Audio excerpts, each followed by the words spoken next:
In a quiet, small-town police station where the hum of dispatch radios and the shuffle of boots usually meant routine, something unthinkable was unfolding. Officer Hannah Brooks thought it was just another ordinary morning until her K9 partner, Ranger, froze mid-step. The black German Shepherd trained to detect danger went rigid, his ears pricked toward a dark, forgotten hallway. At first, no one else noticed, no sound, no movement, nothing. But Ranger had heard something no human ear could.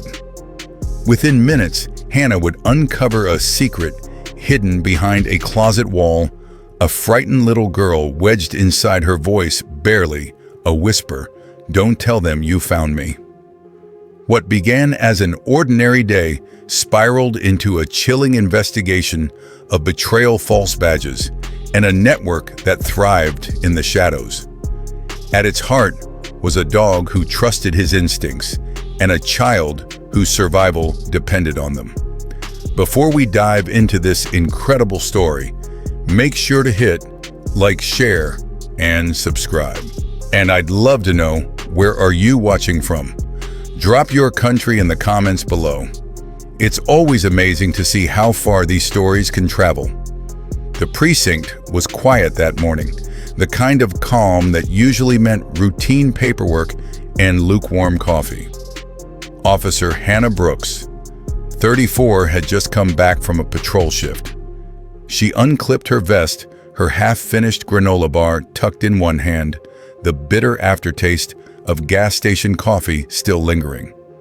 At her side walked Ranger, a 6-year-old German Shepherd with sharp ears and a sharper instinct. As they stepped through the front hallway, Ranger suddenly froze. His body stiffened, one ear cocked forward, the other twitching like a radar. Hannah paused, instantly alert. "What is it, boy?" she whispered. Ranger didn't move. His gaze locked down a dim corridor that led toward the evidence storage wing. The building was supposed to be secure, empty at this hour. Yet the dog's muscles coiled low and patient like he had during narcotics drills. Hannah's pulse ticked up. The last time Ranger had behaved like this, they'd found an AR-15 in the trunk of a car parked behind a daycare. She unclipped his leash. "Go." Ranger padded forward, his nails clicking softly on the linoleum. He stopped in front of the janitor's closet, just an ordinary door with mop handles visible through the gap. Hannah frowned, pulled it open, and scanned the shelves. Nothing but bleach gloves and empty bins. Then Ranger crouched low, his nose pressed against the back wall. He whimpered a sound Hannah hadn't heard from him in years, soft, worried, urgent. She ran her hand along the paneling and felt it. One section of the wall was loose. With a hard tug, the plywood shifted, dust falling in a thin cloud. Behind it, in the narrow crawl space, two wide eyes stared back at her. A little girl. She was curled in a fetal position, knees scraped, hair tangled. A pink backpack clung to her chest like armor. A zip tie bound her ankle. "Jesus," Hannah whispered, kneeling low. The girl's lips trembled.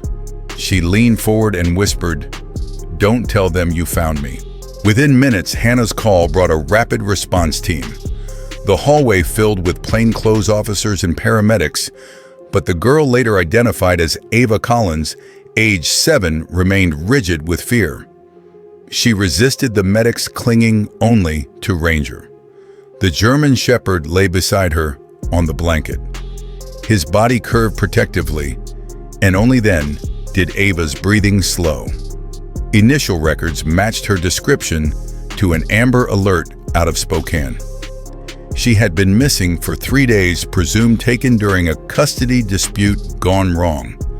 The discovery sent shockwaves through the department, but it was Ava's quiet detail in interview that unsettled Hannah most. When asked about her abductor, the girl whispered, "He had a badge, but the badge was peeling." Lieutenant Paul Whitaker, 52, immediately launched an internal sweep. Every badge, every log, every uniform was to be checked. Hannah was joined by Detective Evan Price, a seasoned 43-year-old investigator with a reputation for connecting dots others overlooked. Together, they reviewed hallway footage. One segment near the east wing was corrupted static lines, blurred frames. But in a single frozen image, they saw enough a man carrying a child. His uniform was wrong. The color, it didn't match department standard. Price leaned in. Whoever this is, he knew exactly where to walk and when the cameras were weakest. Hannah's jaw tightened. That peeling badge wasn't just a detail, it was the key. The search pointed to Marcus Hale, 39, a former precinct volunteer with an expired access code that somehow still opened restricted doors. They tracked Hale, but he wasn't the only loose thread. Ranger later cornered Sergeant Victor Lang, 55, inside the record storage. The confrontation spilled into a chase, Hannah sprinting behind as Lang bolted through the motor pool. Ranger launched across the pavement, knocking him flat. Lang wasn't the abductor. He was worse, an enabler. He admitted to wiping badge logs and lending keys, convinced he was doing favors for the wrong people. Detective Price muttered under his breath. The wolf wasn't just outside. He was inside the fold. The evidence piled higher, pointing not to a single predator, but to a loose network exploiting blind spots in institutions meant to protect. They used expired access broken cameras, overlooked maintenance corridors. The FBI stepped in. Agent Naomi Park, 47, arrived from Portland announcing a multi-state task force. You've uncovered what we call a quiet loop, she explained.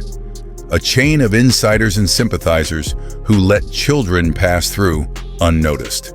It's not centralized, but it's organized enough to be dangerous. 3 weeks later, a sheriff's deputy in southern Washington reported an abandoned SUV near an old sawmill. Inside, duct tape wrappers and a receipt signed under one of Hale's known aliases. They brought Ranger in. The dog circled the vehicle, nose twitching, before veering toward a collapsed shed. There, buried beneath boards and moss, was a crude crawl space lined with blankets.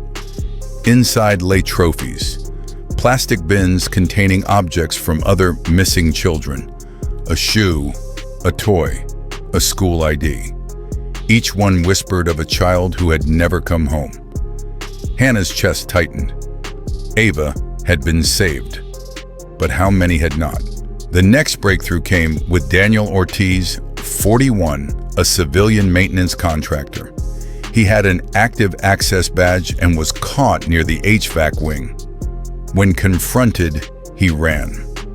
Ranger chased him through blackberry vines, pinning him before he reached the woods. Ortiz broke quickly under interrogation. He admitted to disabling cameras, leaving doors ajar, and timing entries, all for cash. I never touched the kids, he insisted, sweat dripping. I just helped. Price slammed the table. Helping is enough. Days later, an envelope arrived at the precinct. Inside was a photo, Marcus Hale standing in Ava's bedroom weeks before the abduction. He wore a fake credential badge. The pattern was clear: target, infiltration, transport, concealment. They weren't just stealing children from the street. They were infiltrating homes, schools, and even court systems. Meanwhile, Ava's recovery was fragile. She spoke little, often silent through therapy sessions. But when Ranger was granted special therapeutic visitation rights, everything changed. She whispered to him, stroked his fur, even drew pictures one of the closet she'd been hidden in, with Ranger's figure standing guard outside.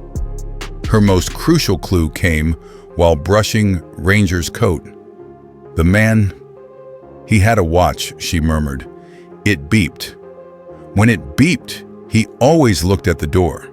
It suggested a time schedule aligned with access logs. The Department of Justice classified Marcus Hale as a serial predator and abduction architect. The case went federal, spreading across multiple states. Trophies from the sawmill were matched to children missing in Montana, Idaho, and Washington. The network's reach was wider than anyone feared.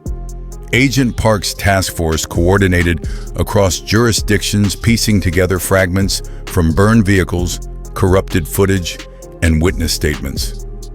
But through it all, Hannah knew one truth: without Ranger Ava would still be in the wall.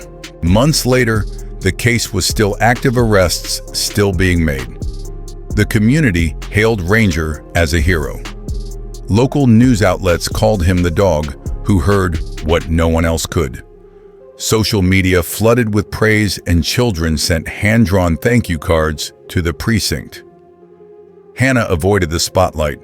She wasn't interested in glory. What mattered was Ava's fragile healing.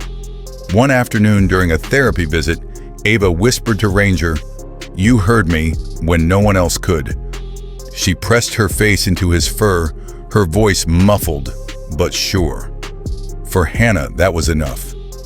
Because this case wasn't about medals, press conferences, or headlines. It was about one frightened little girl who survived and the quiet guardian who refused to stop listening. The story of Hannah Ranger and little Ava reminds us that true protection often comes from the places we least expect.